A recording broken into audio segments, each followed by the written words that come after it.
আসসালামু আলাইকুম, কেমন আছেন সবাই? এই যে কে কে আমার মতো সবজি খেতে পছন্দ করে। আমি এই যে এতগুলো সবজি নিয়ে বসে গিয়েছি, কেটে কুটে রেডি করছি, কারণ দুপুরে রান্নার সময় হয়ে যাবে।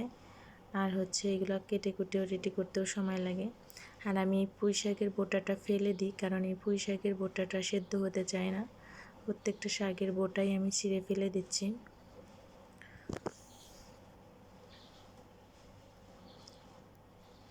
আমি প্রত্যেক দিনই একটা করে সবজি রান্না করার চেষ্টা করি, কারণ শাকসবজিতে যেমন পুষ্টি ভিটামিন আছে তেমনি শরীরকেও হেলদি রাখে।